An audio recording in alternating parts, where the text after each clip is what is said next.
बोलो बोलो दुर्गा मैया की। अभी आप सुन रहे हैं जय मां काली रिकॉर्डिंग स्टूडियो फुलपरास चौक से। दुअरा पे ठीक मैया आसन लगाओगे, आसन लगाओगे। दुअरा पे ठीक मैया आसन लगाओगे, आसन लगाओगे। डीजे जनादेसर के गाना बजाओगे। दुअरा पे ठीक मैया आसन लगाओगे, डीजे जनादेसर के गाना बजाओगे। डीजे जनादेसर के गाना बजाओगे। डीजे जनादेसर के गाना बजाओगे।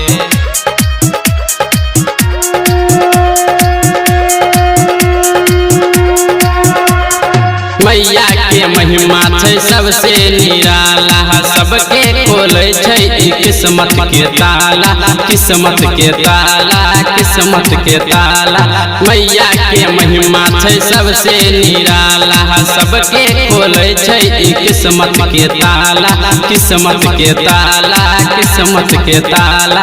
मेहनत से आज मैया पंडाल सजाओगे, पंडाल सजाओगे, पंडाल सजाओगे। मेहनत से आज मैया पंडाल सजाओगे, पंडाल सजाओगे, पंडाल सजाओगे।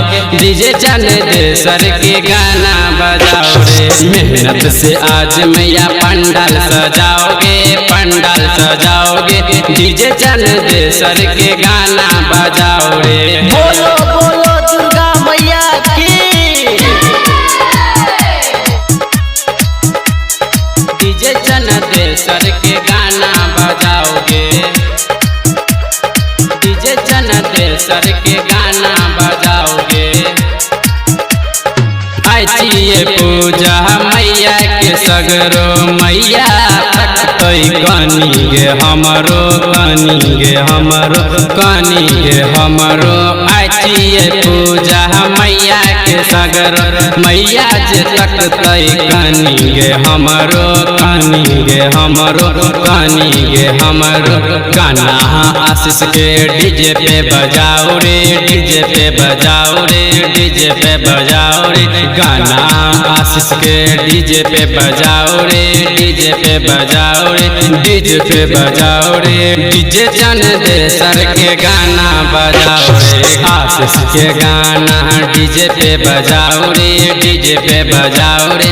डीजे जनादेसर के गाना बजाओ रे। जय मां काली रिकॉर्डिंग स्टूडियो फुलपरास चौक से। 91 13 90 67 65।